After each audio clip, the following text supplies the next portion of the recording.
Isn't it kind of tragic that, like, just as we're starting out to do a podcast, Kai Cenat is like, Is he doing a podcast? no, he's leaving. He's like not streaming anymore. Or something. Why? I don't know. Bro read books and was like, I'm done. That's the thing. That's his bit. That's the whole thing right now. Is like he started reading books and he was like, I want to get serious about my life. I mean, yeah. And then stopped streaming a lot and was like, no, I'm really focused on my, like, me. That's People were like, can you be crazy. you and also stream? And he was like, no, it's kind of below me now. Damn. Maybe we don't read books. Maybe we don't read books. Maybe we don't read books because that just makes people Chat. not want a podcast. Books make me not want to be a person, so I don't think I book. Chat. Books make me want to be a person, and that's why I'm not doing the. That's why I'm not. I want to read. be here with you. Fake. It's weird because sometimes Imaginatory. when I'm reading a book, it makes me feel like I'm experiencing the emotions of the person, and I've never felt that before. It's really weird. So No. I mean, it's a really weird feeling to be feeling what like another person. yeah. Sometimes feel. the words go into my head and I imagine. Yeah, I have an imagination, and I don't like that. I haven't had that. That's since why I don't was, sleep, because then I dream, and that's like I'm reading a book and I'm being held hostage. Dreaming's woke. Let's be real. Yeah, dreaming's woke. Like, What, you're gonna be thinking about other people while you're sleeping? Think about yourself. come on. I think about a stack of money whole time I'm asleep. I wish that was me. Yeah. Unfortunately, I'm seeing clouds and colors, and Colors? Yeah. That's that's next level. I know. Sometimes I hear sounds. sounds while you're dreaming. Mm-hmm. Your ears work while you're asleep. I guess. Okay. Sometimes I pump weight and I wake up and I got a six pack. Pumping in your sleep. Pumping. Okay. I'll show you that later. What? Who said that? Uh, I hope that's my bit. Barking and going, who said that? you know what? You want to just get into this? I feel like this is a good I time. think we should pause here, check how that audio's been, because that was the Sure. point, and then we'll do that again. Folks, what is going on? Welcome to Coasting the Mediaverse. I am Brian. And I'm Michael. And hey, welcome in. We are here today to talk about what? Literally everything? Everything, everywhere, all at once in the pop Whoa. culture world, which great I movie, like by the that. way. Yeah, we're gonna talk to you guys about all the pop culture that maybe we missed, maybe we want to touch a little bit more on. Yeah. Just kind of yap it out. Yeah, I mean, this is going to be a very unstructured episode compared to the ones that we just did. By the way, if this is the first one you're listening to, it's literally titled Episode 5. So if you're listening to it and you haven't listened to the episodes 1 through 4, change that.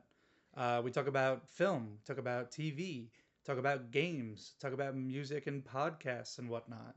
And, you know, if you're listening to that or you're not and you're like, hey, they kind of sound really structured. We want them to just be. Oh. Well, then this is the episode for you because I don't even know what I'm talking about right now. That's the thing. We're introducing our personalities into this one. Yo, hey, welcome to Personality Time with Brian and Michael, Oh my goodness. which is a podcast, I guess. This is wonderful. Whoa, is that media? Whoa, media? Are we pop culture now? Are we pop culture? Hopefully. That'd be pretty cool. That'd be pretty cool. Checking back a year from now. Maybe tomorrow. Yeah, so I think maybe I have a question for you. You have a question for me? Yeah, I had a what do question you for think you. is pop culture? What do I think is pop How do you culture? define pop culture? That's a great question. I wish I had time to actually think know, about that's it. why I waited. Yeah, this guy waited. Here's the thing. Pop culture.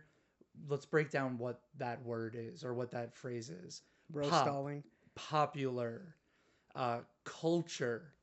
culture. So popular culture, things that we're discussing. We already talked about films, TVs, games, things like that. But it's an array of things. I think at the end of the day, it's whatever is in the zeitgeist, whatever people find interesting. What would you call it? I don't know. I don't know, for me, I go really basic and I just decide, like, it's entertainment that people enjoy. Sure. That's it, right? And Does it have to just be entertainment? well, it's an entertainment as in entertaining, like having an entertaining time. Not entertainment as the word that we think about now in like in an entertainment system, which is a television, video games, etc. Just entertainment. Like, what is the core of entertainment? It's having fun. Think about like campfire, right? Like, go back into the time where you went camping, you had a campfire, and there was no technology, and you're telling ghost stories, or you're playing music around each other and just having a good time. Sure. That's entertainment, right? Yeah. And so that's why I think like pop culture to me is just entertainment with people.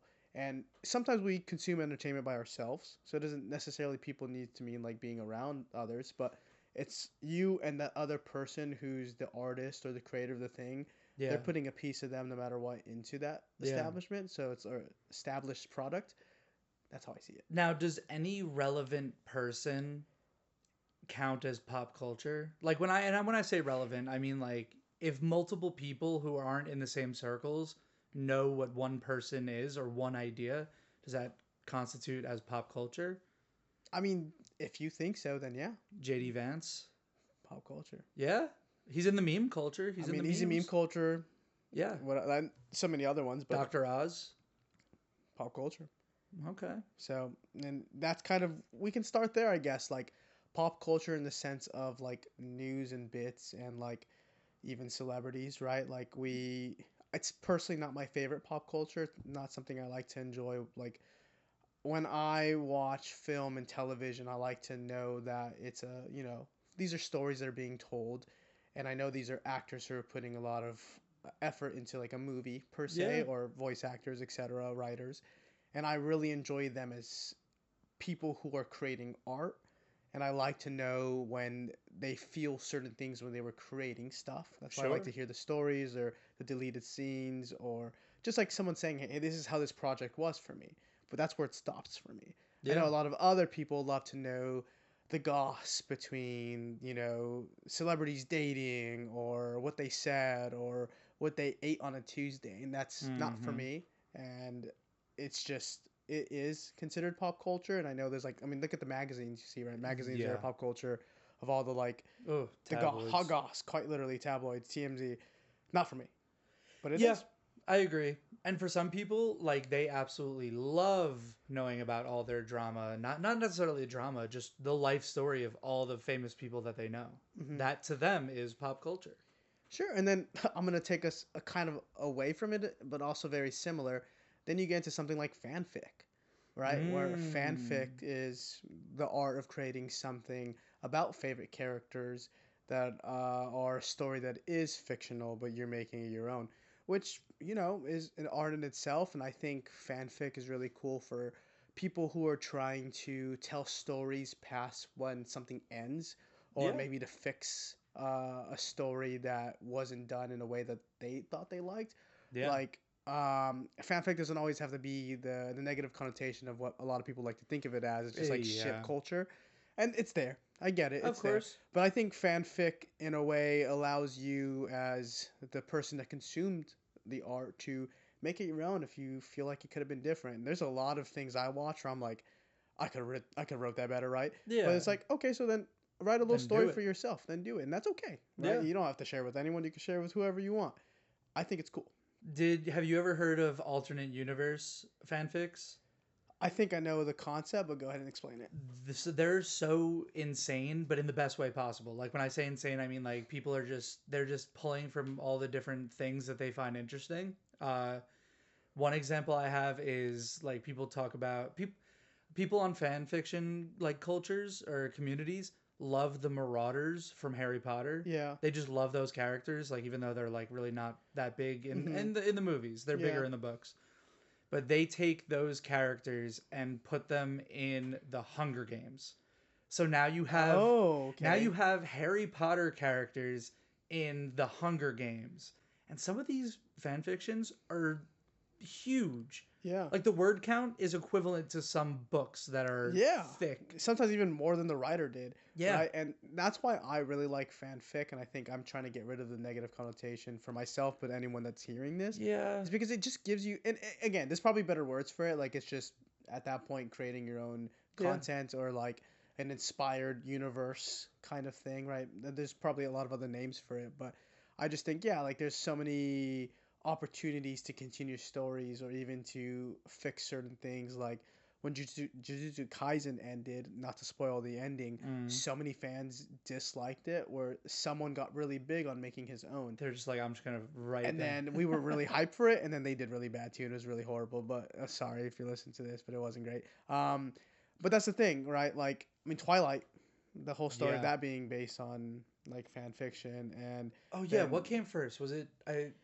Wasn't it 50 Shades that came from Twilight? No, I think 50 Shades was the fanfic to Twilight, wasn't it? No, was it That's the what I'm other way around? saying.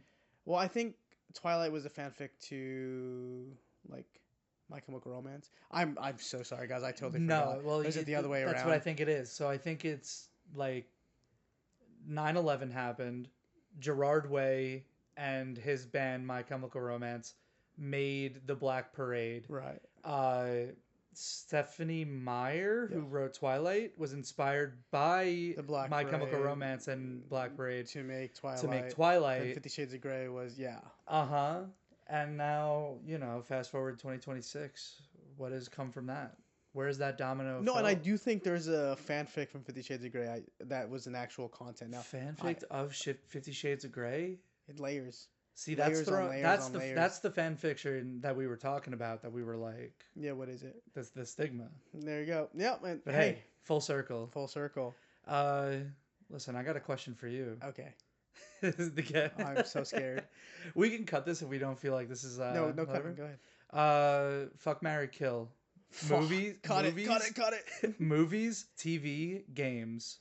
Ooh, you knew this was gonna suck. That's why you waited. Okay. Genius. Fuck, it's genius. Oh, we're gonna get Why copy. did I think of that? We're gonna get copyright from that. By what? Who did that? No, you just sounded just like the guy. From who? From what? Exactly. Tough. Okay, I think I'm going to have. This sucks, No. but I gotta think an answer. Okay, I think I have Talk it to. out. We got time. No. We're not talking it out. What is this, a podcast? I'm not gonna talk. Okay, so it's tough because I love movies in a way that feels very close to me, very intimate. Yeah. But television feels so comforting and like a support system, and video games feel like my safe place. Yeah. So, I think Yeah. this is gonna be wild. No, any direction you go is gonna be wild. I think we marry television. Whoa. Because television is always going to be there for me as it has and it was, and it's there for the long run. It's there for the good time. It goes over a multitude of times, and we'll always have that fond memories that we grew with them. I think we fuck video games. Dude, okay, you and I have the same list. Okay, sick. I think we fuck video games because, you know what, it's a great time. We know what it is. It's just pure dopamine rush, in my opinion. Dopamine. We know what we're getting into when we're doing it. We know what we've both consented to this agreement of. We're gonna waste our time, and it's gonna be a blast. And then we're gonna walk away feeling a little sticky afterwards. And we kill movies because as much as we love them, Kill as much movies as with a tear in your eye. with a tear in my eye, put it down like all the other movies have to go. Only because it knows that it's coming, right? Yeah. It knows that cinema's dying as we speak, but also that we can be okay in this really hard moment. Yeah. And it's cinematic in its own way, killing movies. Yeah. It's crazy how similar our lists are for the exact same reasons, where I was like, yeah, fuck video games because it's the quick dopamine rush. I am going to it. I'm very involved in it. I like, kind of just goes hand in hand with it. Putting your A game in. What's that? Huh? Who said that? Who caught that? I don't know. Like you said with TV, it's been there forever. It will continue to be there forever. You can watch something for a long time, and it's beautiful all the way through. Like even if it's bad, like that's the thing. There's hundreds of shows out there with hundreds of episodes. Yeah, you will have a great time. You can retire comfortably with TV, and with what you said with movies, it's very cinematic to be in this love triangle relationship, but then you got to pull the trigger on movies. It's not good for me. Movies would understand. They put the bullet in the gun. They handed me that and said, "Do it." That's crazy. Oh man. Yeah, and it just like, damn, that was a good question. I was just like, what can I just say that's both goofy and a bit of what we've talked about the past couple episodes? Yeah, I mean, again, I think that we're on the same page as we are a lot. And it's funny because the reason why we're doing this today is because we talked about movies. So Mm-hmm. in a way, it's like kind of growth, maybe one Growth. might say. Maybe not. Maybe just being silly boys talking about We the could question. we could be both. We could be both. Silly boys can grow. There you go. Speaking of growing, a Hey. question that I have for you that Oh. also leads into another culture. Okay. What do you think of quizzes? Like Buzzfeed quizzes or which Ooh. character are you quiz, things of that nature. Kind of talking a little bit about Now, are we talking like just BuzzFeed quizzes, or are we also talking about like personality quizzes? personality quizzes as well, but I Okay. think regarding to pop culture, right? Sure. Or just in general, whatever that means to you. The reason why I say BuzzFeed is because I grew up doing BuzzFeed quizzes a Me too. lot. I Yeah. would look for them and send them to my sister and be like, all right, let's see which character we get, Yeah. And I imagine personality quizzes are a lot more better, a lot more in depth than a couple of them, but Do you believe in those? uh, yes and no. I would Yeah. say like some of the BuzzFeed ones, like obvious, you The all get the BuzzFeed same ones, answer. sometimes I can tell when they weren't programmed right, where Yeah, they just like were like, "Oh, you like this color, so you're gonna be this it's like thing." everyone did different things, and we all were still The like same thing. Yeah. Frodo from Lord of the Rings, right? Yeah. And then you have someone crying like, "No, please let me be Gollum," and it's like, "Whoa, good character to want to be." Um, but no, yeah, I think some of the personality quizzes I've done, like the more like the long ones that take you like 10 minutes to do, I think those can be a little bit more insightful to your decisions. But Yeah. again, I don't think everyone's putting that much time into the quizzes either. Fair, because like the Myers Briggs with like big personality test, Hmm. I don't believe that they are one to one accurate. Hmm. And I actually think it's really terrible when I've heard that corporations in like applications have been like, "Hey, what's your type? What's your Myers Briggs type?" I think that's a little crazy. That being said, I do look at like all my friends that did theirs, and like when I look at the one that I did, off the top of my head, I think I'm ENFJ. Tell you what that is? I have no idea. It's called the Mediator. I don't know what that is. Oh, okay. Yeah. Yeah, yeah, and I think that's the thing. I kind of think that it gets you enough, but this is the thing. You have to be honest answering those questions. Yeah, And I think there and are I think times that that it's affects a lot hard of to be it. honest about, like, sometimes you're like, I want to do strongly agree, but I'm only going to do agree because, I'm not sure. Or Yeah. sometimes you're like, I'm really neutral about this, but you really know that you're hard disagree or whatever. Yeah. That's the problem with those tests. Like, you do have to be honest, and it's not going to force you to be honest. So if you're not Yeah. being honest with yourself, then you might get results that don't feel right, and then you see your personality test and you go, that's not me, Yeah. because were you answering truthfully? Yeah. So I think I forget what mine is too, and I'll have to share it with you. I think those are pretty real. I think Sure. enough if you're being honest. But also, there's the sorting hat quiz, like Yeah, the which Pottermore. the Pottermore. I was about to ask you about Pottermore. What'd you get? Ravenclaw. You're Ravenclaw? I know. I'm surprised too. I thought Wow. I thought I'd either get Hufflepuff or Gryffindor, I'm gonna be honest. I feel like you're a total Hufflepuff. and that's what I thought too. But Yeah. hey, I got the Interesting. little noggin. I've taken that like 3 times, Uh-huh. and I'm a Slytherin every single time. Oh, I knew it. My worst fears are coming true. Just kidding, because you know what? Slytherins can be good. Slytherins can be good, and this is kind of my problem with Harry Potter. Just talk about it for a little bit. It's not my Oh it's yeah, not my favorite pop culture. I feel like there's so much stigmas behind which house you're in, oh yeah, and as fans, we know that it can be so much more. yeah, And there have been things like in the video game or even the continuations that they've done where they kind of help you explore a little bit more. yeah. And I know it's kind of there in the movies, but I just feel like it's so forced that it's like it shouldn't just be all Slytherin or evil, right? I was gonna say it's a little silly to assume that like if there were 4 houses, which I heard that like houses are like a common thing in like British, how like British Okay. schools. Yeah, yeah. Not that it goes by like personality, but like they Sure. get separated like that.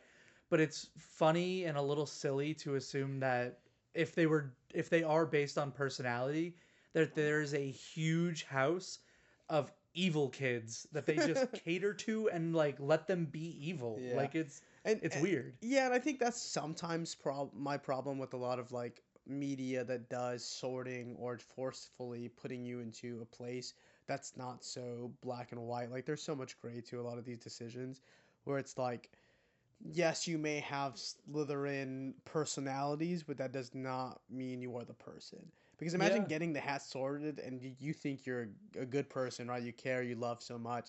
Then you get sorted as a Slytherin, you're like, oh, I guess I gotta hate everyone now. Guess I gotta be I guess I evil. gotta be evil now, you know? And it's like, that's not what it is. And Yeah. it's more, being Slytherin is more being passionate and being, like, choosing your self worth over others, which is a good thing, Yeah, right? and I think when I every time I've gotten that, I just laugh because I think it's a little funny.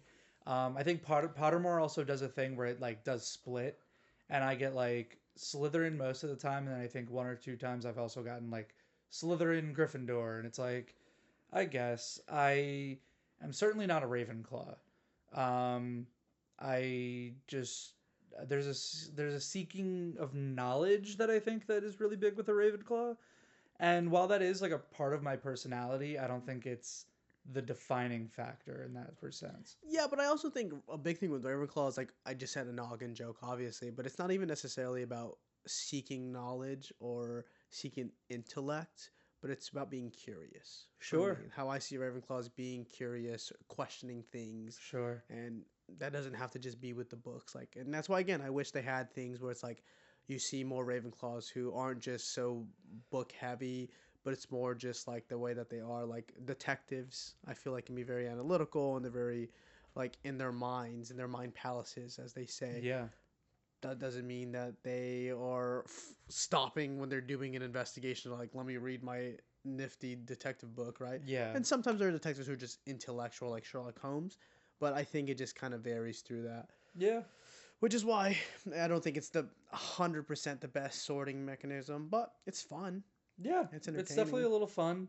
I try not to get too involved in the Harry Potter universe, but sometimes you just gotta. It's a little entertaining. Yeah, I definitely get that. Growing up watching those movies. Speaking of Harry Potter, I'm Oh, gonna pull us to another side. do it. What do you think of amusement parks? Amusement parks. That's pop culture. To me, yes, Yeah, because you're seeing again sometimes depending on like Disneyland, Universal Studios, even Knott's Berry Farm with Snoopy. You're yeah, seeing the characters that you like, the media around you. Usually they have mascots or they for have sure. rides dedicated to it. Some rides are almost like a alternate universe or a what if story that Yeah, you get to experience because obviously it doesn't happen in the canon, yeah, so to speak, but for you, you are the canon, right? And the whole thing about amusement parks, it's supposed to make you enter that world, yeah, for sure. right? And that's why I like amusement parks for that novelty. I'm not the biggest roller coaster person where I'm like, put me on the highest thing, adrenaline Do rush. you get sick on roller coasters, or are you just not the biggest fan? I used to be really scared of heights, Sure. and I think once I got away from that, it's just kind of like the fun just wasn't really there for me Yeah. because I think you have to really enjoy it, like Yeah. the adrenaline. And I get it; it's fun when it's fun, but I'm not going on the highest ride ever just to do it. I'm going on like the Riddler ride so I can feel like I'm Batman surviving a trick, you know? Gotta be like you gotta feel like Superman. You gotta lay down while you're going on a roller Oh, coaster. there's some like that. There is the I one in know. the one by Isn't it us. called which one? It's like the Superman, and The it's like a Superman. Six I haven't Flags been to any of these around here. I where you should totally lay go. down like you're like flying like Superman, and Hmm. you go through the ride in that position. Nice. But I'm not gonna lie, that sounds terrifying. It does. I would do it one time. You ever hear of King Ka? No, Never heard of King Ka? what's that? It was like the tallest roller coaster in the country. You start out, it goes, you are immediately zapping through the thing. You go up this one giant thing, it goes over the top, and then it goes down, it spins a little bit. You go down, it loops back, and that's it. It is maybe a 30-second ride in total, Yeah. but you'd go straight up and then straight down. I rode that once and I was like, yeah, I did it. I'm okay. I don't need to do that again. Right. Because I like a good roller coaster. I like going fast. Yeah. I like, Dude's fastest man alive. no, I mean, literally, I like growing up with like being on like a jet ski or like water skiing or even skiing in general. Like Hmm. things where I'm just going fast. Hmm. I like that. Yeah. It's weird. I'm not an adrenaline junkie, But something about flying through the air. I mean, it's fun. Like, it's imagine fun. having the ability to fly, Oh, then go on a roller coaster, right? Like, and it's like there are some that are made to make you feel like that. And again, that's why I like that novelty, like I said. And I also think it's just fun to experience a world for a second, right? yeah.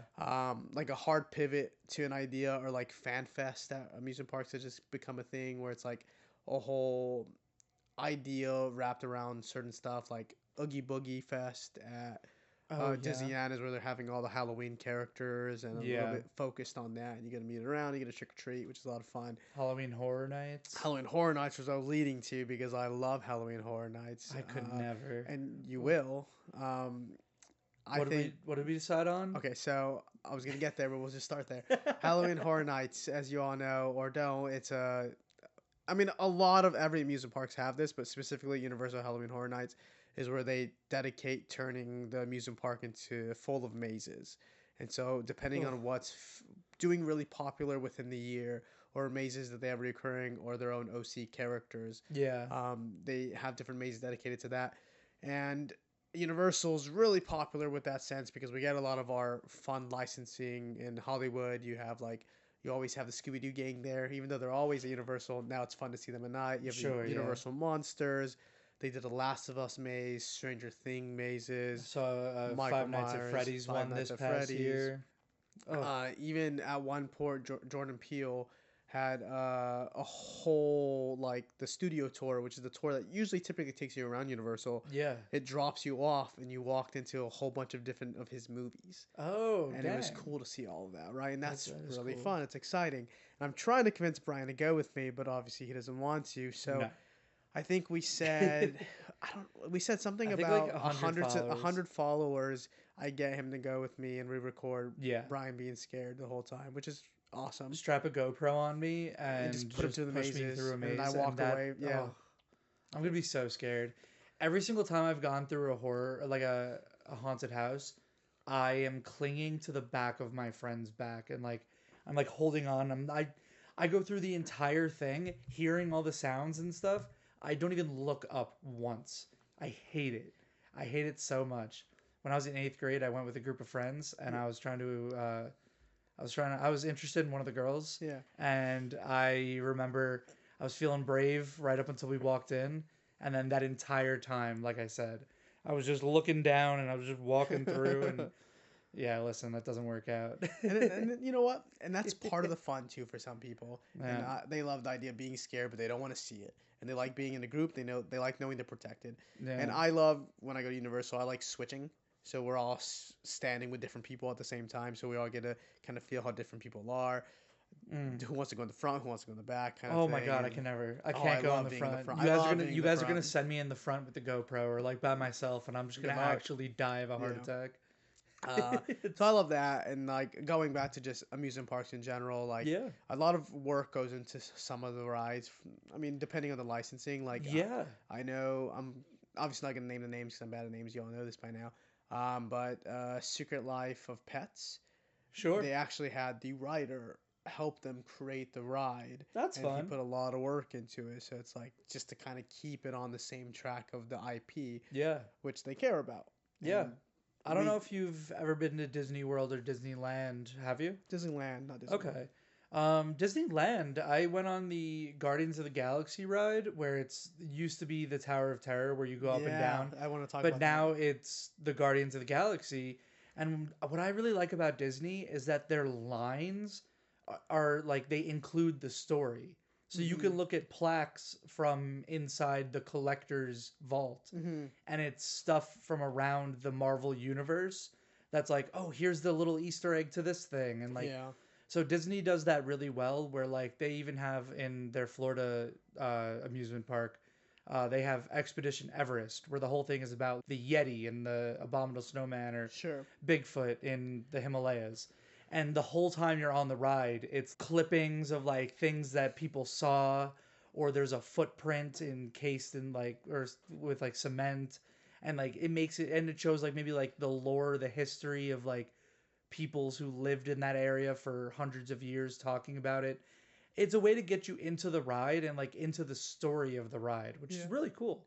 And then one of the cool things about the Guardians of the Galaxy is every time you go up, you probably get a different song, Oh yeah, right? that's So also really fun. that there's like a little bit where like they have like 6 songs, Yeah, maybe something like that. 7. Yeah, this guy just made a 6-7 On joke. purpose, sorry.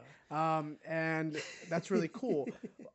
Real quick, going back to what you said though, it used to be the Twilight Zone ride, It did. and that caused a huge thing with people that were like, "Why are we getting rid of something that's so iconic?" Oh, my family hated it. Yeah, right. When they announced that, my family group chat was exploding. And I think they're still trying to figure out if they go back. Like I think they might.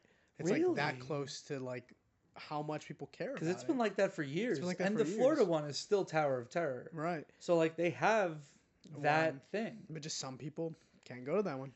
So That's really fair. Here's the thing. Tower of Terror is really fun. It's also not Disney. And now the new Tower of Terror, or the old Tower of Terror that's now the Guardians ride, is in the middle of all the other Marvel things. So it'd kind of be weird if they changed it back, especially because I heard they're trying to expand it. But going off of that, now that I'm talking about the Marvel's like Avengers Campus, in that park, there's an animatronic of Spider-Man Mhm. that just flies through the air. yeah. And the like, not to glaze Disney, but like they put a lot of effort into those parks and they make it look lived in. They're like, "Oh my god, look, Spider-Man's up there." And then they get all the crowds to look above the buildings and then you see a Spider-Man looking thing like fly through the air and then Yeah. it's awesome. It's awesome when it's awesome, but it's funny when it doesn't. Have you seen the video of it I've not doing what it's supposed to? Yeah, and it looks so goofy. But I mean, hey, it's a robot that they're just launching into the air. So like And I think I'm gonna say something and turn us away again. Is like I Yeah. really like the in Halloween Horror Nights you call them scare actors.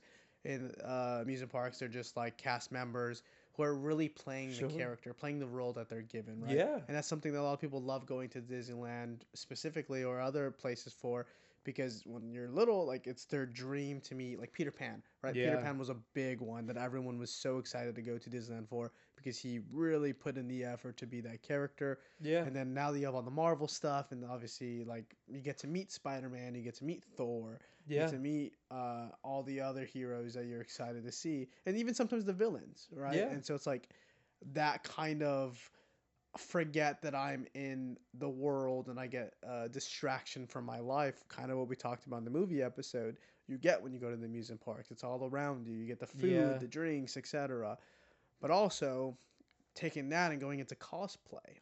I think cosplay is such a fun pop culture that allows a lot of people to either dress up like their favorite characters, get to represent them in ways that not many people Yeah. see them. Then they get to do like other universe things, right? Like I saw a really cool Like fusions. fusion. Like one that comes to mind is Deadpool Stormtrooper, Yeah, I've seen that. or Pyramid Head like pink ballerina. Yeah. And it's like People get creative. and they get creative. And that's so fun because they're creating costumes, they're creating identities, they're creating Yeah. like an image that they want to do for a con. And I grew up going to San Diego Comic Con with my family. It was like a tradition we had. So for me, being able to see all these fun people just doing things was awesome. Which leading into cosplay and conventions go hand in hand, Yeah. where you have artists who are drawing art in ways that we won't ever see in normal, or Yeah. you have like for me when Walking Dead was really big at Comic-Con, they had a lot of wax figures and a lot of like setup in the con where you can go take pictures with and photo booths. I thought Yeah. that was cool. No, I mean I love cons. I know there's tons of different things that you can get out of cons. A lot of people love the merch, a lot of people love the art, a lot of people love the what do you call them? The Hall H kind of things that like Marvel does with like the announcements or Halls, you like that's pretty much it, like a Yeah. Hall H thing. because I like the announcements are really cool. For me, it's always the art. I love walking around, and like you said, you see art that you will never see anywhere on any other website. I've found some really cool merch just from walking around and finding like the smallest artists and just seeing the things that they have. And also seeing the celebrities is kind of fun. I'm not the biggest person with meeting celebrities Yeah. because I don't want to bother them, even though they're there to make money and get paid. And like, I just don't want to be the cliche person of walking up being like, I'm your biggest fan, Yeah. because they hear that 1,000 times. And granted, like, I know people where I've gone to cons and they're like, I need to say hi to this person and I need to, tell them how much of a fan they are. And granted, maybe I just haven't met that celebrity where I'm like, I need to do that. Sure. But I think it's really cool. Like, I was walking in a con in Florida in last February, and we saw a bunch of people. I saw the cast of Avatar, like the Avatar: The Last Airbender, one of my favorite series of all time. I saw Dante Bosco, and I was like 30 feet from him, and I'm like, hey, that's really cool. I'm looking at this guy who's really awesome. Yeah. Anyways, yeah, I'm gonna go do whatever. Are you a Doctor Who fan? Yes, you Yeah. are. Yeah. I saw Billie Piper. Billie Piper was just hanging out, like granted at her booth, Mm-hmm. but I'm just like, oh my god, I'm like 40 feet from Billie Piper. That's awesome. All right, let's go see this art over here. I think that's just for me. That does it. Yeah, and I think that's the thing about like when we're talking about celebrities and people who create art. It's just kind of like the respect of it, right? Yeah. Like I think people have their booths set up because they want you to come up to them. They want you to meet them, and they appreciate the kind words. And also sometimes they want to sell their signatures and photos for money, right? Awesome, do your thing. And like voice actors also have been really popular in that realm of like even though they're not the face of the character, Sure. they have a lot of fans waiting in line to meet them because it's Yeah. like, yeah, you've made a piece of media, you've been attached to media I care about, and I just want to thank you. Yeah. And the appreciation of that respect goes both ways. But I'm the same way where if I see a celebrity and I've seen a bunch, I don't go up to them typically because I'm like, I don't want to be that person. I'm sure there's 1,000 other people that are going to be that person. Yeah. I'll save you one. Every now and then I've had my moments like Mark Bernard and someone I mentioned before on the pod. Sure. I saw him in the hotel that I was at Oh, Comic Con. yeah. And as much as I didn't want to be that person, I was just like, I saw him and I instantly was like, hey, I think your work is amazing and I love listening to you on your podcast. Yeah. He was like, thanks, you want a photo? And so he initiated that. That's And cool. it was cool to be like, awesome, really let's cool. do it. And that's the thing, right? It's kind of like Yeah. let the give be what it is. And if not, like a nice word is nothing wrong. Yeah, of course. And that's the thing I need to realize too, because I'm like, they are still artists and they're still doing their thing. So I should at least say, hey, you're doing amazing. Like, and if I run into them in public, sure. A lot of the cons especially, you have to pay. So I don't feel like paying that money. And also it's the lines. Yeah. I don't want to be at this con for one day and I could look at all of this art, but I'm going to spend most of the day on the line to meet one person. That's where it's like, if the line is small, I'll do that. Me and my friends were chatting with the actor who he did the voice acting for like 60 of the original 152 or 151 Pokemon Oh, in wow. the original anime. Yeah. And we were like, he's like, name your favorite Pokemon. I go, Charmander. And he does the Charmander voice. And we were like, whoa. And like, we did a couple of that. And nobody was online with him because it was also later in the day. So we just chatted with him for like 20 minutes. Mm-hmm. And we took a picture with him. We were like, thank you very much. That was awesome. And that's the cool thing. Like I said, it's just more about having the fun. And it's, again, a lot of all these things we talk about with the communities. Any community can have the bad eggs. Yeah. And we see that a lot in other different things. But it's a little bit easier to notice it when it's in our real life, when these are Sure. people. And that's what I think a lot of times I hate seeing online is when we treat a lot of these real life human beings as fictional things or as like objects for them to worship in a weird way or to put their own ideals into them. Yeah. It's like those are people. Like they also are having thoughts and For human sure. feelings just as much as we do. And so that's where I start to get a little like in my head about it when I like want to say hi to someone or if I want to appreciate someone's art and I go, am I being weird? But it's like obviously no. And again, you don't have to put yourselves in those weird communities or be a part of that stuff to enjoy. Yeah. Fair. We've been talking a lot about the art side of pop culture. Are there things that aren't necessarily art that we consider pop culture? Interesting. Or things that maybe aren't typically considered art? Yeah, I would say something that comes to mind for me would be sports. Okay. Right. Sports. Is sports art? Is sports art, some might say. Heated rivalry.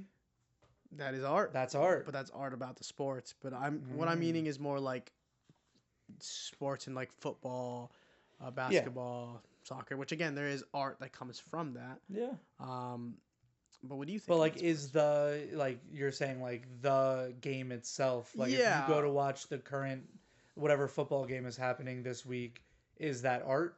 No, I don't think that's art. and some people might say it is, And and I'd that's love okay. to have a conversation with those people. Are you one of those people?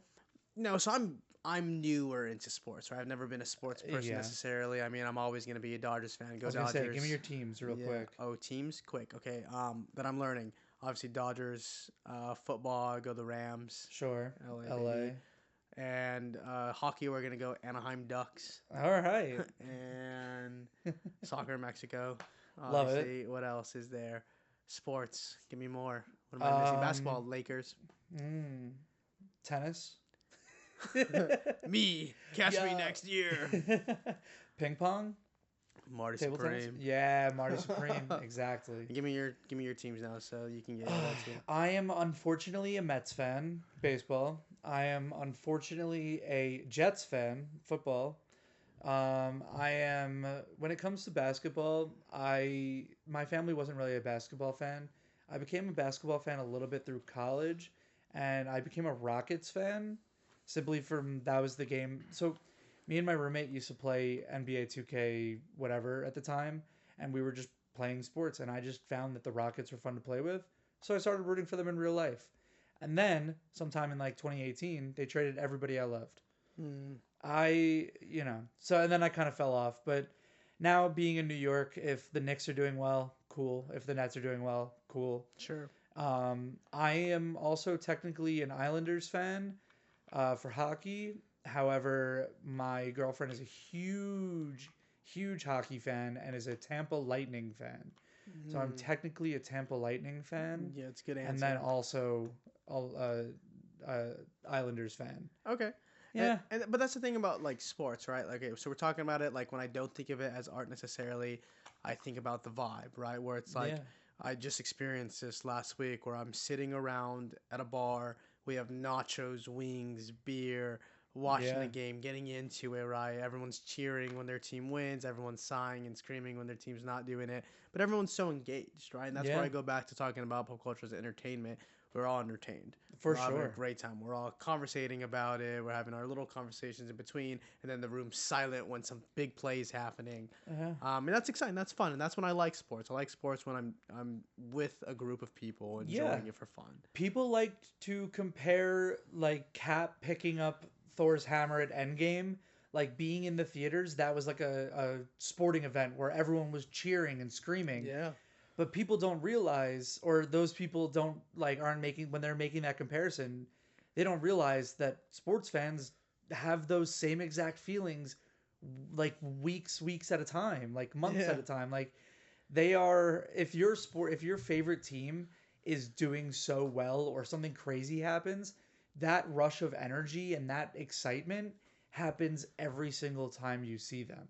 If they're not, then they suck and they're losing, and that's my life of being a Mets and a Jets fan.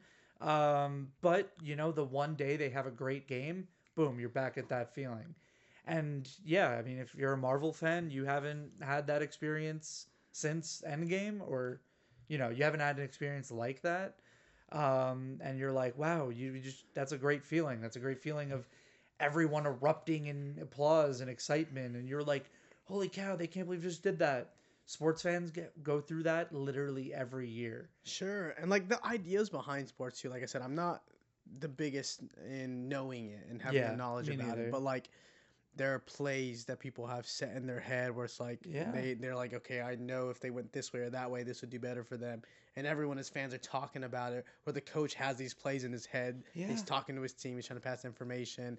You have like the rivalries that come yeah, in the teams that you're like, oh, these two teams are playing. Like no matter what, it's gonna go crazy. yeah, And then you have like the ideas that come from different sports, right? I know some people were like, oh, I can't get into baseball, but they love football, right? So it's like, again, it's sure. having preferences and knowing what you like. And like you said, having a team that you know is not good, but you support them no matter what because that's your loyalty to the characters or the Yeah, idea of it. And knowing your roster, right? Like having the ideas of each of these players and knowing what they're good at, not at. It's like in some way it is almost very similar to other things that media that we talk about a lot, but Yeah.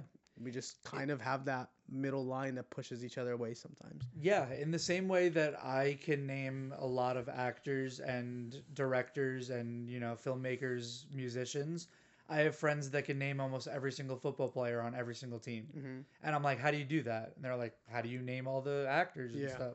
And that's a good point. It's it's the media that you're surrounding yourself in. sure. So I find that very interesting. It's something that I've tried dipping my toes in. Listen, I'm from Long Island. I was the black sheep of every little like circle I was in by not being the biggest sport person. But even the little bit of sports that I have been involved in, they get so exciting.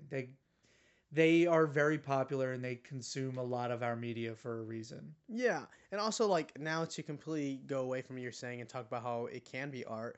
The idea of the camera work that comes with when they are putting it on the television. Like they Sure. have so many different cameras and so many different Yeah. angles, and you have the announcers who are like speaking and talking. The Like announcers is actually a really good point. there's like so much they're putting into it. At the Museum of the Moving Image, I watched a little bit on them doing a Mets game and seeing the The- different camera So angles. I was actually I'm glad you brought up the Mets game. The Mets, whoever is producing the Mets seasons the last couple of years, they have specifically been directing phenomenally, where they make one of the cameramen zoom in on a ball, and then they match it with like a shot of the moon, and then they'll do that slow transition, and it's gorgeous. Like you watch a lot of baseball or you watch a lot of sports, and it's like you're being shown what is happening on like the play that happens, Yeah. and they might do a replay, they might do a slow motion, but they've been focusing like this Mets director and producer has been spending so much time on making it look so aesthetically pleasing. Mm-hmm. They do half shots where there's like the pitcher warming up and it's an overlay of the moon on him, and it's incredible. Right. And yeah, That's talent. it's getting creative with sports, which I think is really cool. And then you have things that are a little bit more on the nose, like the Super Bowl, right? For Like, sure. and everyone's going crazy to see who's going to be performing. Shout Uh-huh. out Bad Bunny. Oh yeah. And being able to Oh my see. god, that's next week or the week after that, right? I don't even know when, but Yikes. that's what's happening, right? Like, Yeah. and they're doing a thing, and it's a whole performance, and a lot of people put their time and effort into it, and then you have the commercials that are going on that cost a lot of money to get on during the Super Bowl. But in my business academy class that I took, Sure. we would watch all of the commercials that were at a Super Bowl to like understand the art of marketing and like what they really thought was important with that time that they spent the money on. Sure. And you see different things and different ways to connect to like our ethos or whatever, or sometimes just silly, goofy stuff. I was gonna say, what do you think you got from that? Because what did you think your class talked about with like why? Because I always find that everyone is pulling out all the stops to be the most memorable Mm-hmm. of the night. Because Mhm. a lot of people watching the Super Bowl, like I'm gonna go to a party sometime next week. None of us care about football. Yeah. All of us are just there to hang out. But we'll be watching football, and when the ads come on, we're caring about that. Yeah. Sometimes a little bit more than the people playing football. And I hear that a lot with some people. Yeah. And I guess at the end of the night, it's kind of like, oh, what was your favorite ad? Yeah. And I guess, do you think as a marketing strategy that being the most memorable ad makes you more money? I mean, I guess that equates to yes, but to me, I try not to be susceptible to marketing, Sure. but that also is just me. But I think it depends on the idea. So getting into the idea of commercials now, because Sure. commercials are its own Commercials are. idea of that. It really is what they're going for. I think they are always trying to be the most memorable, but they're trying to reach different people. Right? Yeah. It's always like you have the very American commercials. Like obviously they're trying to reach into feel like America, and those usually don't hit for me. Yeah. Where then you have one that's a little bit silly and absurd, and I'm like, yeah, I'm gonna think Yeah. about that forever. Like an example, when I Oh was my just God. telling you, I what's was coming. Just about to say it. Puppy monkey baby. Puppy monkey baby. That Puppy monkey baby. that I remember the first time that like just appeared in everybody's world, because what was that, like a few years ago? A long Nightmare. time ago, yeah. Nightmare. That is the And freakiest thing ever. if you guys don't know what that is, and I just force you to listen to that, that's Check the it out on YouTube. Puppy Monkey Puppy Monkey Baby. Baby Mountain Dew Kickstart Oh my commercial god. that is just has nothing to do with Mountain Dew Kickstart, No. but it's enough to make you be like, absurd. What is this? Either you hate it or you love it. And most of those ads they like have absolutely nothing to do with the actual product. It's like, we need something that people will remember. That's creative. That's And funny. years later, do you drink Mountain Dew Kickstart? Every now and then I'll think of Puppy Monkey Baby and I'll be like, I'm gonna get one just for him. Yeah. That's beautiful. Yeah. Thank you. See, you've been sending that to me for the last couple days now. I haven't even seen a Kickstart, let alone like maybe thought about buying it, because I just think about the Puppy Monkey Baby, And now you're gonna I'm a get little one horrified. just for him. It's weird. I don't like its arms. It's too long. There was one time that I was so obsessed with it that I almost dressed up like that for Comic-Con. Maybe I'd do it. I was so obsessed with Puppy Monkey Baby. Yeah, I'm proud of it. But a commercial that really stands out for me, like that's been so long done, but it's like the Capri Sun commercials. Growing up watching the Capri Sun commercials, it was kind of like my pivot into horror in a way, because you would see a character They were horror, right? do something that was so scary. Like they would get someone was bullying someone, so they would drink the Capri Sun and blow so much air into it, and the bully would get big and I become do an air remember that. balloon and fly into the sky. Or they would step on it and they would explode. And it's I do remember. Oh my god. Do you also? It was the I think the Fruit by the Foot. Mm-hmm. Where there were ones where the guy was like, I replaced your guitar strings with Fruit by the Foot. And it's like, I replaced your bones with Fruit by the Foot. Exactly. And then the person's like literally on the floor. Yeah. And it's like, I replaced your DNA with Fruit by the Foot. And then it's just a pile of Fruit by the Foot. Yeah. That's so goofy. And then you get some that just like, again, they hit ethos in a way, but that we just remember, like, what is it? The Chef Boyardee is like, can I have Chef for dinner? And it's like, no, but I love Chef. Whatever it's that rolling is. down, It's rolling down. I've seen so many people make bits about that with like White Claws now and like other things that they love, but it's like they're still doing it, and they don't even sometimes might not know why they're doing it. Yeah, but they're doing it, and so I think commercials can be fun in that sense. Like I even think like, do you remember the TikTok Adult Swim ads? Where people were creating their own Adult Swim ads. I think that is a great campaign. That was fun.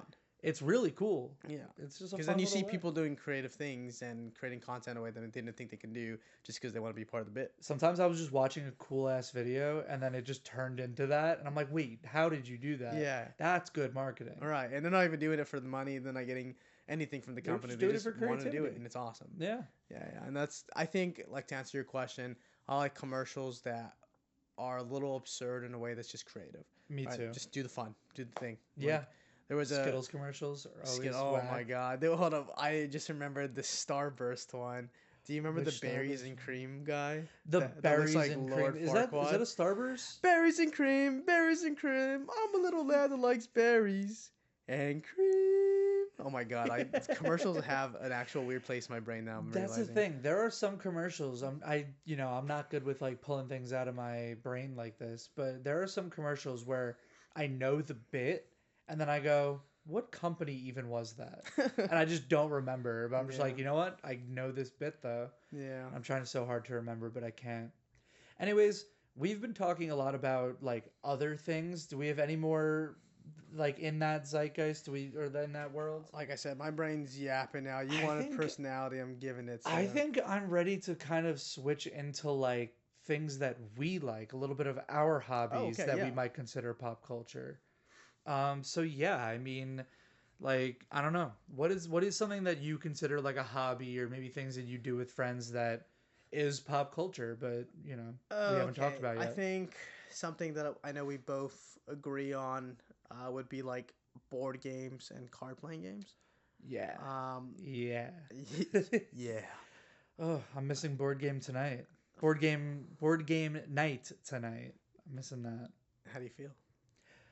Listen, they probably hate me, but if they're listening to this, I love them, and I'll be there next week, playing Blood on the Clock Tower. Are you in? I'm there. folks. They always give me so much anxiety when I'm there. We bet at our job focused on board games, so even though it's not Michael and I's biggest thing, board games, you and I fuck with them heavy. Mm-hmm. Which is funny enough. I worked at Board Game Cafe and I didn't play much board games while I was working there because I was too busy working. But now that I'm not there, I'm playing more board games than I have in a while. What are some of your favorites? Betrayal.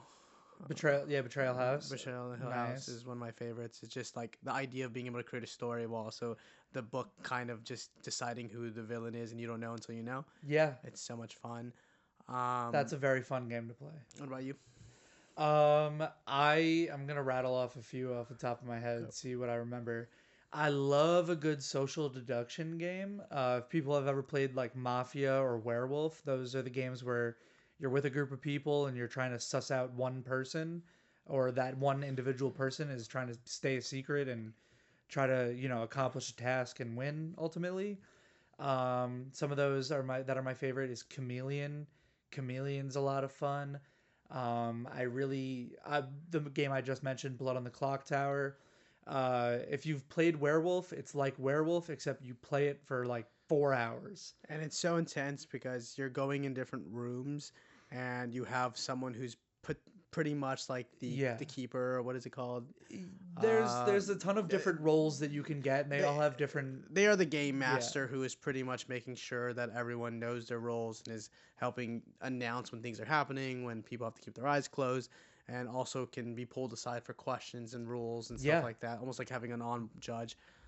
It almost feels like Survivor in the sense where you are there's different rounds that are called nights, where when you go into that night, you are then voting to kill someone off because you assume that they are the demon.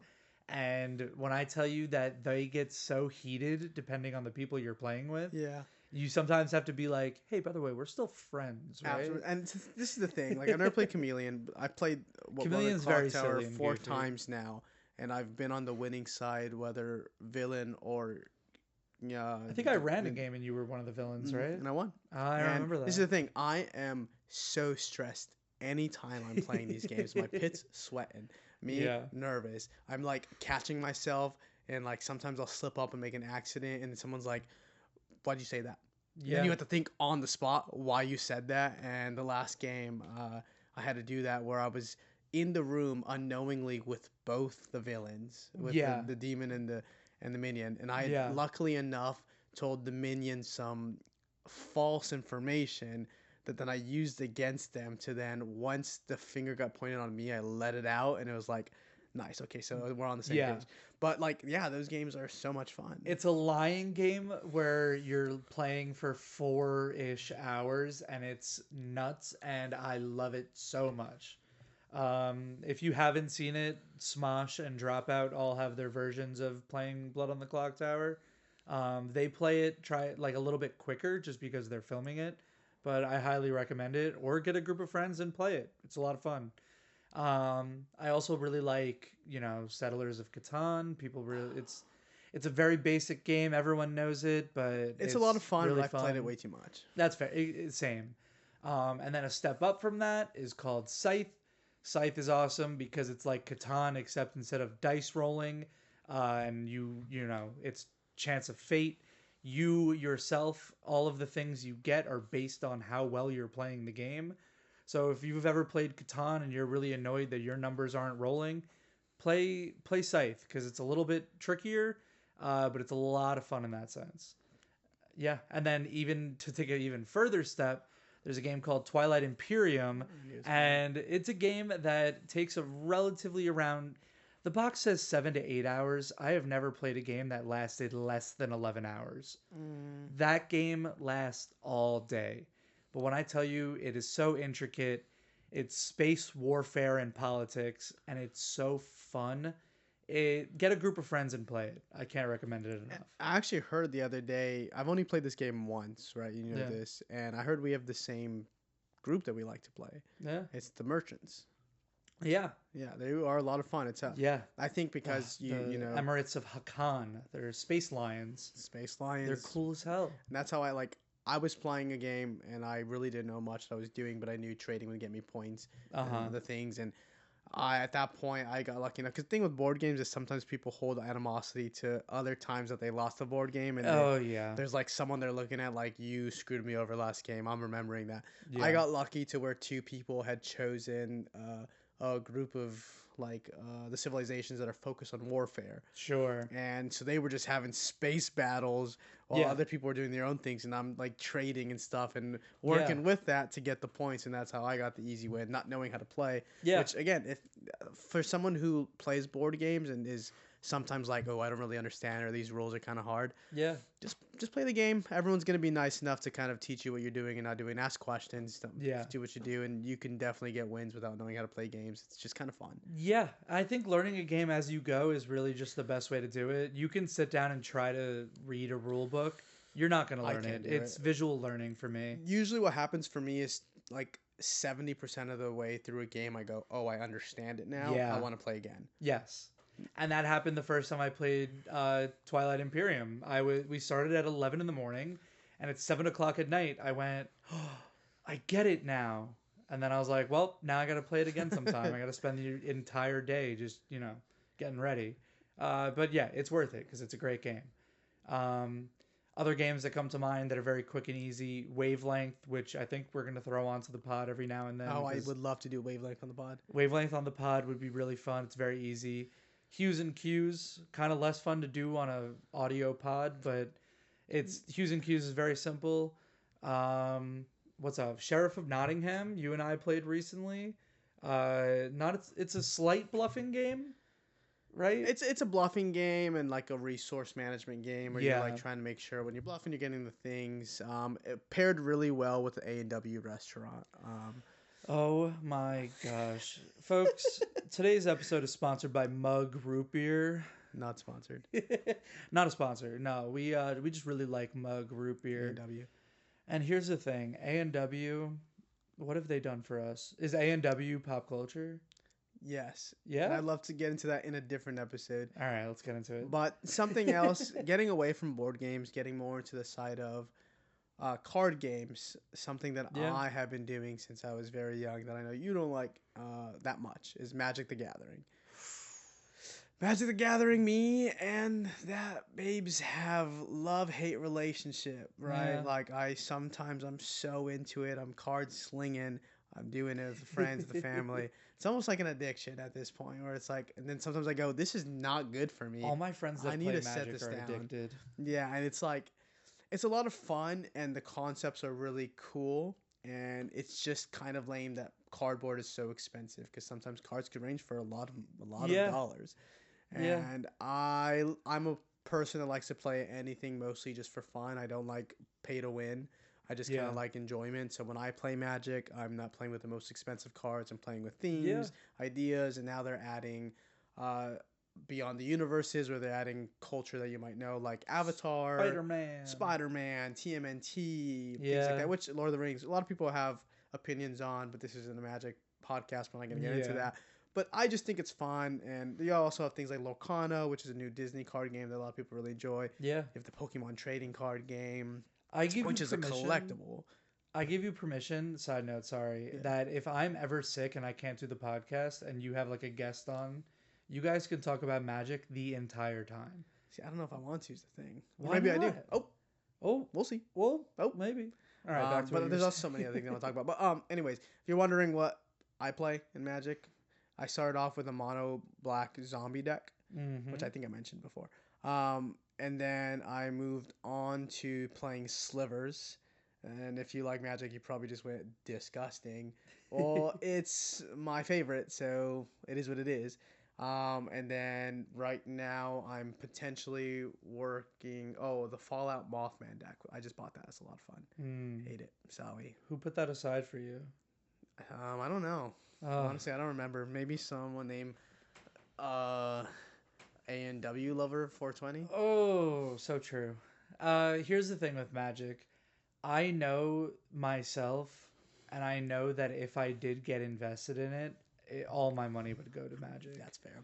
I have tried so hard to not be invested in Magic. I have cards on my desk at home that stack up about 8 inches high.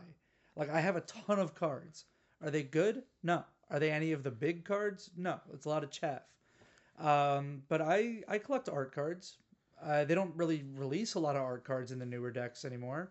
Yeah. But I loved art cards for the longest time because I will admit, even though I don't love Magic, I love the art cards and I like Well, the art the again. world That's the thing. building. Making about art, it's like it just be pretty art. That's why I was mentioning Pokemon is like a collectible at this point, where a lot of people don't collect Pokemon cards to play the game. They just like collections. Yeah. Like there's some people that are like, I want to have all the Squirtles ever existed. I want to collect the 151 original.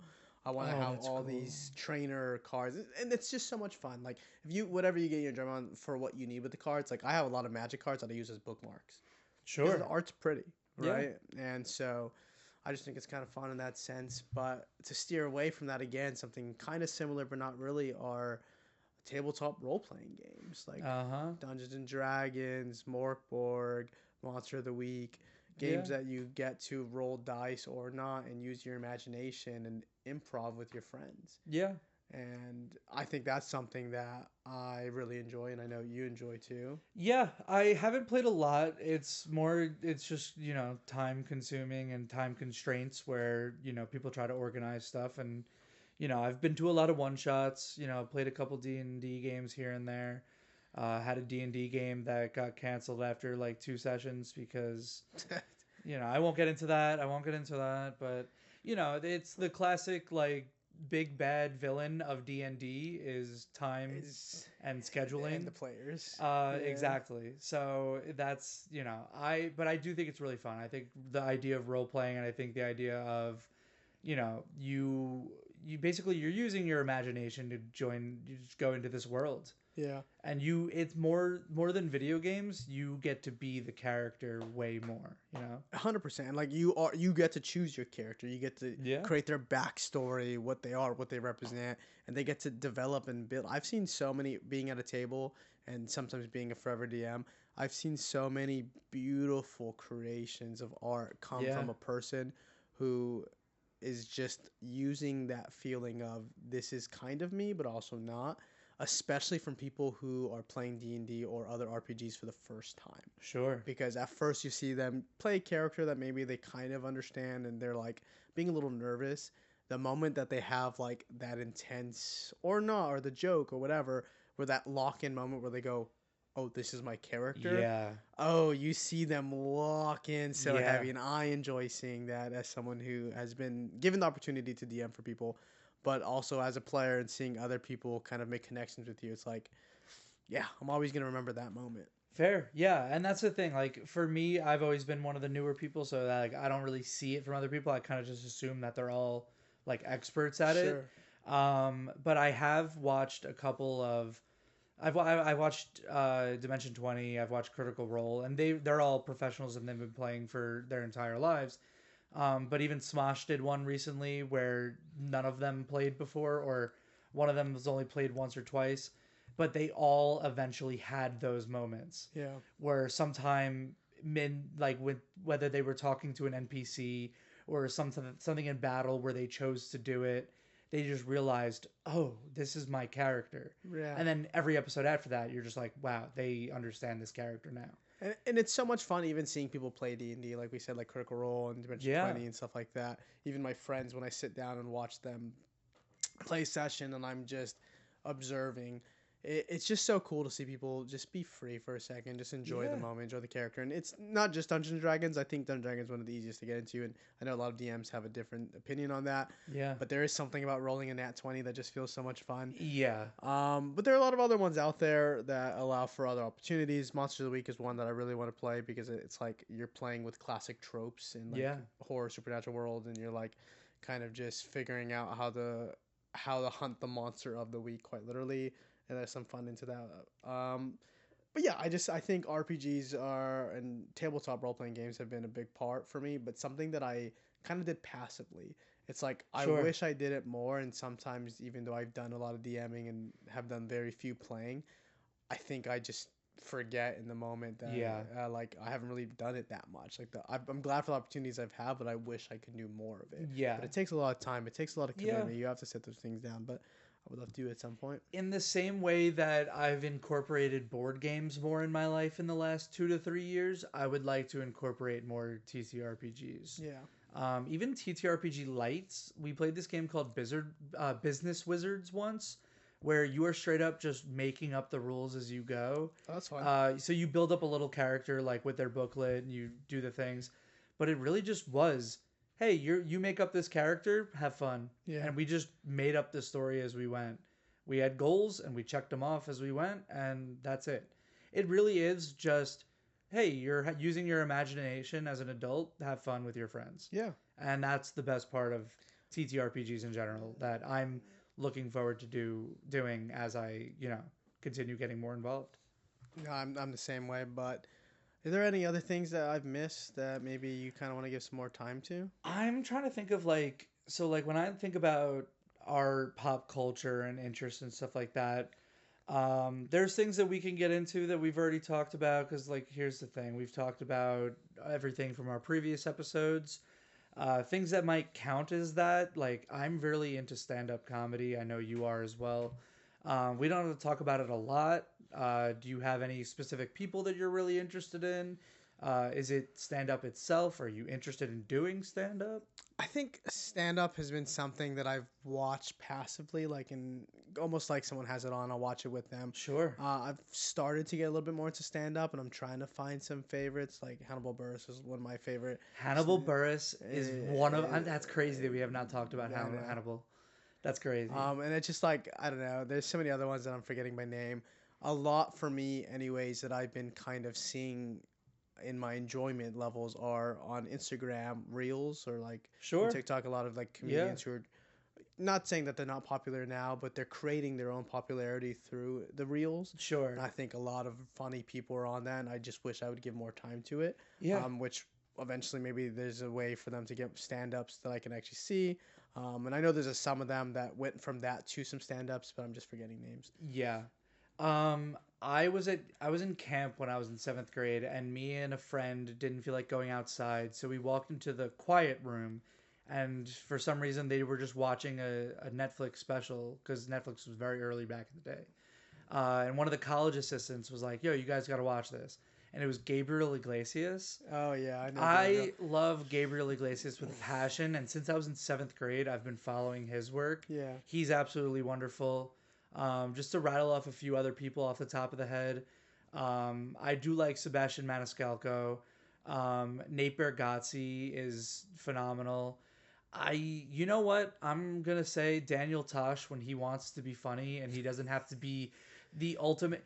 Back in the early 2000s, Daniel Tosh was so cringe with him just trying to be edgy. His podcast now, unironically, hilarious. He is just naturally funny and he's just great. But yeah, Nate Bargatze, I feel like his delivery with lines is just out of this world. When it comes to stand-up, it's something that I've always been interested in, and I do even have like a journal of jokes that I've written that I would perform in a stand-up fashion. But in my opinion, so I worked at a comedy bar for a year, my first year in New York City, and I worked and I saw these people perform all the time. I don't think I have the personality or the willpower that you need to have for stand-up, because every single one I talked to, whether they were good or bad, they all admitted that there have been many, many, many times when they were on stage and they told a joke that they thought was going to be hilarious and not a single person laughed. And I'm going to be honest, if I experienced that once, I'm out of there. I can't even handle that. Like, that is the secondhand embarrassment of hearing someone just bomb on a thing. And they just shake it off. They're like, yeah, that sucked. And, it was awkward and I hated it. But Sure. It was, it's a learning experience. Yeah. And all of the greats have had those moments. I don't want to witness that. I mean, yeah, to this point, like, there are times where, like, you can hear someone laughs, one person laughs, and everyone starts laughing after because, like, oh, I don't want to not be the person that laughed. Yeah. But I think that's the thing about comedy in the sense is, like, just do it, right? Yeah. Make your jokes, and if people don't laugh, that's fine, right? Yeah. You keep going. I mean, look at me. I made a 6'7" joke earlier, and I know everyone groaned. Uh, I thought it was funny, and I did it, and that's okay, yeah, right? I mean, obviously, I'm not staring at everyone, but in the same sense, it's kind of like improv, yeah, and talking about improv and stand-up comedy, where it's like you're just thinking about stuff on the go, and some of those things aren't gonna land, yeah, and your improv partner might set you up in a way where you're like, I don't know where to go with this. So you're looking like kind of off. My favorite thing when watching improv is seeing the actors laugh when they yeah, see something so funny or so absurd. Because yeah. it's like I know that got them, and that's cool. It is a tremendous feeling. I hate to cut you off right here. Just something just popped into my brain. Uh, do you consider the spider on your wall that I was currently looking at pop culture? And see, I saw you look in the corner, and I went, "There's something in my room," but like I think Brian's maybe playing with me, but. No, I'm not gonna lie. When we brought up stand up, I looked in the corner and I saw a little spider, and I'm like, "Oh, that's okay. It's a spider. It's gone. I don't see it anymore." And you know what? If I become Spider-Man tomorrow, I won't tell anyone, but there will be signs. There will be signs, and it's like, "Oh, where Michael? Where are you?" And you're just like chilling on a roof. Yeah. Well, listen, we'll deal with that another Yeah, I'm time. gonna have to look for that later. But it's fine. Hey, you know what? It's our time right now, Spider. Speaking of You're not a guest spiders, yet. another thing I wrote down just for my little thing about like things we haven't touched on. I love doing nature photography. Do you like spending time in nature? Do you call yourself a nature boy? I don't think as much as I'd like to. When I was in California, it was more accessible. I think Sure. in New York, The New York, you have to it's choose to tough. do it, which is still there, but you Yeah. just have to choose to do it and make the time. But I think nature is really important. I think it's something I'd like to experience more, and Yeah. getting into like you know things of seeing animals and flowers and plants and just fresh air and Yeah. photography, like you said, I think is art in itself, and Yeah. a lot of photography comes in different sense. I think nature photography is really nice, and I think I haven't really seen too much photography in like my experience of like looking for it. But when Sure. I do see a good photo, I'm like, whoa, that's good. Yeah. We just keep Yeah, I looking just keep over it. looking I at the actually see spider. it if you want to deal with it now. Go ahead, I'll look at it while you Okay. keep talking. It's in the corner right over there on the bottom. Okay, keep talking. So basically, nature. When I first moved into the city, it was cold December, January. I was getting so antsy because I'm from Long Island, and granted, we are not the most nature driven area. I hold on, Michael's dealing with a spider. I'm gonna live. He's bending down. He's getting really close, and the spider's taken care I'm of. so sorry, guys. Ladies and gentlemen, we taken care of the spider. We have taken care of the spider in this building. I might be taking it out. I might have done something really bad. Yeah, no, guys, he put it in a cup. He put it in a cup. Don't worry. The cup is the bottom part of his shoe. But no. It's okay. It's okay. I kept the babies. They're somewhere in your thing. Anyways, listen, we've been talking a long time. I think we could definitely chat more about the fun things that we consider, pop culture and what we don't consider pop culture and our interests. If we mentioned anything today that you find interesting and just want to get into that, feel free to. But we still have a couple more minutes. I just wanted to shout out saying if there's stuff you want us to talk about, as always, feel free to write us in the comments. Yeah, so sorry about that. But hey, that's live television for you. Oh yeah, Oh wait, we're doing a podcast. yeah. Oh, I'm gonna edit the hell out of this later. anyways, going on to that, I think touch on photography and art a little bit more, like museums and Yeah, being able to see like statues and paintings, and again, that's a place that I am a little bit less in. I have some knowledge, but I gotta go to those things more. I gotta go see art and you gotta be around it. yeah. I'm too busy looking at a screen. Yeah, no, exactly. You ever go to the Whitney? Yeah. It's a gorgeous, gorgeous museum. I highly recommend it if people have not seen it. Just the Met in general. Look at it. Something about looking at things that are so old where my brain is like, I just can't comprehend it. Like, I Yeah. look at something from ancient Egypt and I'm like, you've been around since 4000 BC, even though you're a little, like, rock person. And I'm like, I'm talking about a statue. A rock person is so funny. But I'm like, that thing was carved 4,000 years ago by hands that are, have been not living for around 4,000 or, 4,000 BC. So that's 6,000 years ago that these things were, made. and now we have them and they're just chilling there, and I took a picture with my iPhone. Sure, yeah. It's The iPhone. wild. And that's the thing about art itself, and it's like, especially things like that, what you're saying, which is like the concepts of having statues and like live mummies in a museum. Like, it's tough because I feel like those are things that you shouldn't be taking from the places I that they mean, are. yeah, of But it's course. also like, how else are you going to see it if you can't go there? So it's like that's a whole debate itself, which is Yeah. a fun thing to think about. Yeah. But then you get out of the sense of a museum and you think of the wonders that are created, like the pyramids and Yeah. all the things that come with that in media and the But also to think that the person that created that little statue that I was talking about, did they think someone 6,000 years from now would be looking at it Sure. and thinking about it? You know, there could be people 6,000 years from now listening to this very podcast. I mean, and we're they- sending this to space. That's so true. This is following that little satellite that's like has all the music and stuff on it. Yeah, the time capsule. Yeah, we're gonna send that into space. Beep. Beep. Some alien is gonna be like, "The hell's this?" They're gonna just hear us talk. He sent the spider. Oof. Time travelers? Oh, Time travelers, if you like our 25th episode, please throw it into the podcast comments for this episode here. right now. Yeah. In the Actually, comments. just barge into this building. They can't because I locked the door. Oh, so true. That's the knocking I heard. Oh, they were trying. That's on Uh-huh. us. We'll catch It you next one.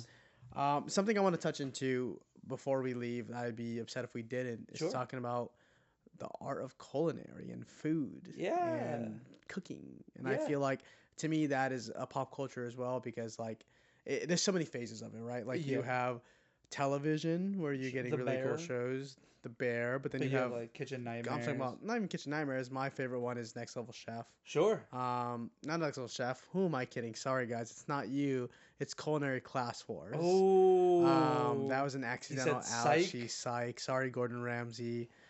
He's gonna yell at me now later, which is totally fine because that's an experience in itself that everyone Get Gordon enjoys. Ramsay on the pod. Hey, Gordon, get on the pod. Watch Call me me make an some idiot eggs. sandwich. I deserve Idiot it. sandwich. I'll take it. Unironically, make my eggs sometimes like him.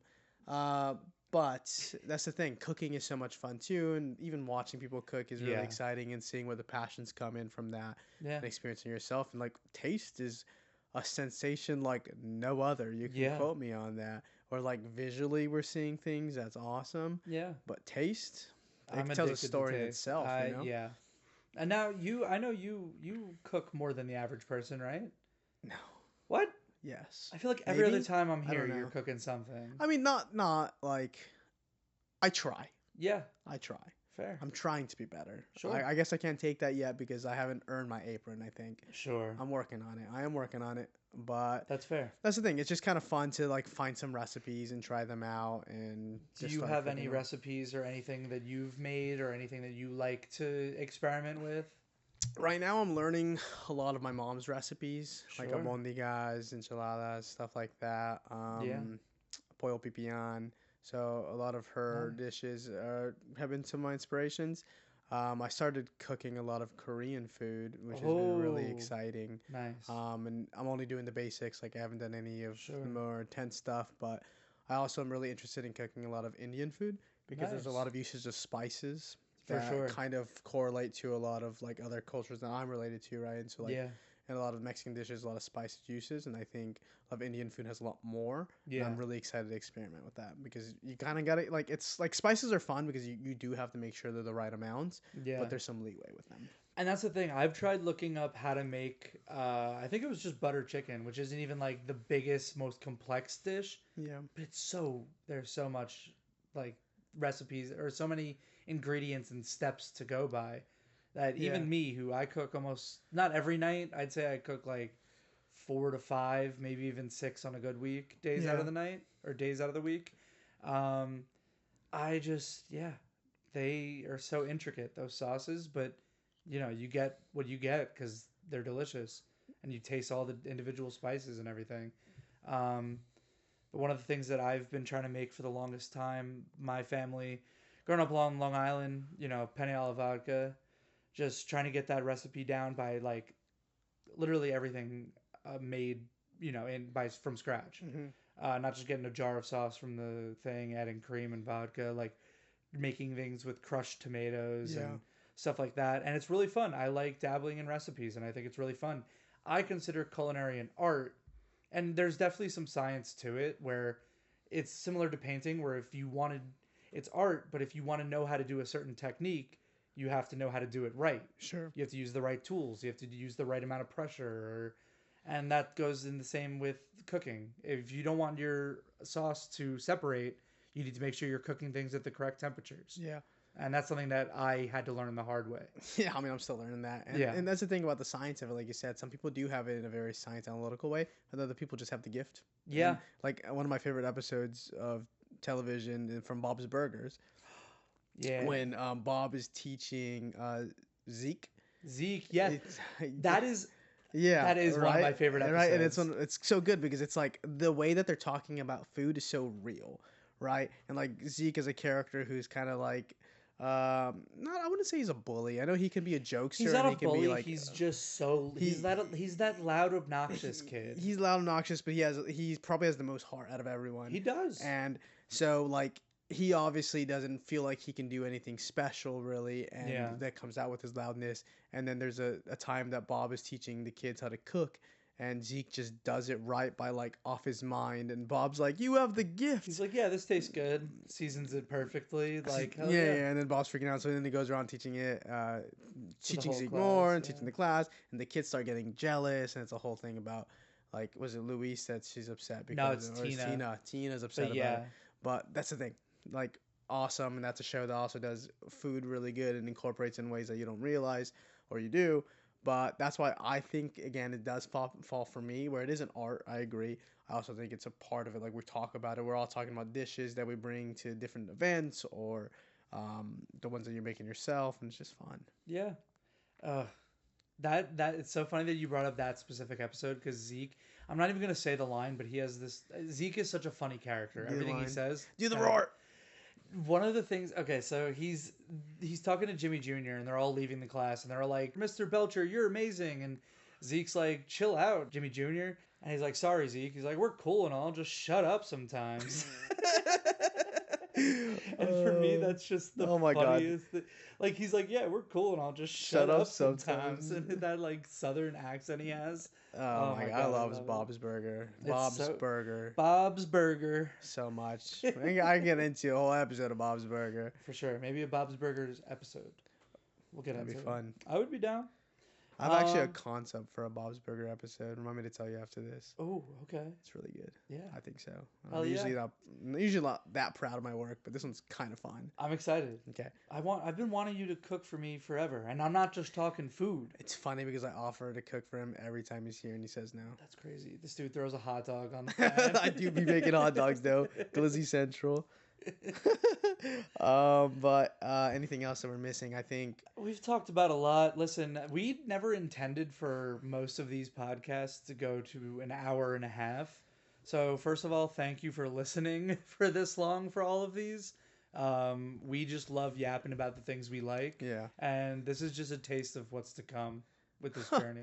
Pun intended, or is that on accident? No, pun always intended. Pun always Get ready. intended. That's my bro. I was gonna say my last little bit of things. I don't know. You said you like fashion. So I think fashion. So these are the things that I know I would also consider pop culture, but I'm not really too into it. Fashion, the fashion industry, makeup, clothes, and all that stuff that comes with that. Just I don't have much knowledge in it. I wish I did. People try to tell it to me all the time, and I'm slowly learning here and there.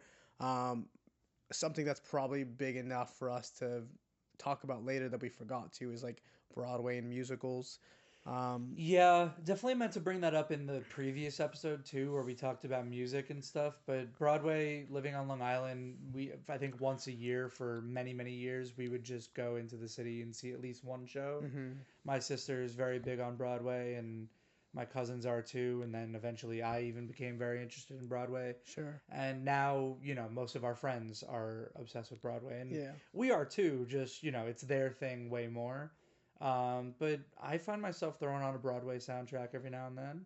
I'm actually not that knowledgeable in it, so it's not really. I'm like here and there. There are some movies I like that are adapted from musicals. Yeah, I think the only musical I've seen was Moulin Rouge. Wait, you haven't seen a lot of Broadway shows? Just Moulin Rouge. It's the only one. Whoa. Okay, Yeah. so Moulin And Rouge is a great show. Hamilton on jukebox. Disney Plus. Right? Okay, yeah, Hamilton. You know, the classic. Everybody knows. My name is Hamilton. I just peaked so hard. I'm sorry, guys. I had to do it. History will have their eyes on you. Oh. You don't even, I was gonna say you don't get that, but you do. You watched it. No, but Moulin Rouge is really good. It's a fun show. The cast that I saw was phenomenal. It's a jukebox musical. Mm-hmm. Do you know what that means? Nope. It just means that it's just pop music from around different genres, all just pulled in. Like the music wasn't written for the show. But like, you know, dude, you should see Book of Mormon. You would love Book of Mormon. It's written, it's written by the guys who created South Park. Yeah. Like I said, there's a lot of these things. I just haven't either made the time for it or I should do these things alone. I should make solo journeys, but it's just so much fun doing it with people. Yeah. We're all so busy doing things. So maybe I'll make some more. I for sure will make some more time. I'm in New York City. I should be doing it. Yeah. I saw the SpongeBob musical when it was nice. on, and it was amazing. And ironically, people were like, "Oh, how was it? Like, it must have been goofy."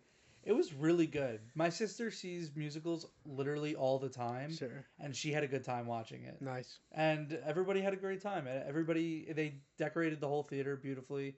And also, just to give a shout out to my favorite musical, Newsies. Newsies is just absolutely amazing. I'm not going to go into anything about it. Just the music is beautiful. The story's great. The dancing's fun as hell. I recommend it. Cool. It's not in New York at the moment, but if it ever has a revival, Let me know. I'm bringing you. I'll be there. Hell yeah. Other than that, what else is social media? We don't have to get into that. Yeah, I don't know. I think obviously we know like you said, commercials were a thing. Like I think social media and like Vine culture and like bits and stuff like that and like meme culture does hold a lot of our zeitgeist. And I think meme culture is really big, but obviously meme culture we need photos and things like that. But again, still thing we could talk about. But I know there's a whole bunch of other stuff that we missed. It's just when we start talking about things that we like, they kind of either we spend so much time on them we don't realize, or they're out of the head in a second. Yeah. Like I said, I'm not good with pulling up memories or my favorite things from the time. You're like, oh, name 5 of this, and I'm just, nope, can't. I'm just not good with that. Name 5 chocolate bars right now. Name 5 what? Chocolate bars. Hershey's. Would you count Reese's peanut butter cups? Do you count Reese's peanut butter? Oh my god. Is candy pop culture? Yeah, I was gonna ask. Oh my god. See, he's getting out of the question by asking me this. That's horrifying. Yeah, I can't actually name 5. Wow. Take 5. Mounds. Oh, you just came back. Almond Joy. Oh, Twix. Yo, you are doing it. Hey, and listen, so many more to go. This guy's got a brain. What can I say? Bro is cooking. Yeah. Yeah. We've been at this for a minute. We've been at it for a minute. I think there are a lot of things we missed, so let us know what we did. Like we said gazillion times. And as always, we'll do more of this in a different time. Yeah. Folks, thank you very much for joining us. I'm going to let this guy send it off. Are we ready? Yeah, I don't want to go. So. I kind of like in Doctor Who sense. Do you want to just David Tennant? I don't want to go. You don't want to go? Well, thank you so much for joining us with us and coasting the Mediaverse. As always, I've been Michael. I am Brian. And stay tuned for the next episode. Catch you later, y'all.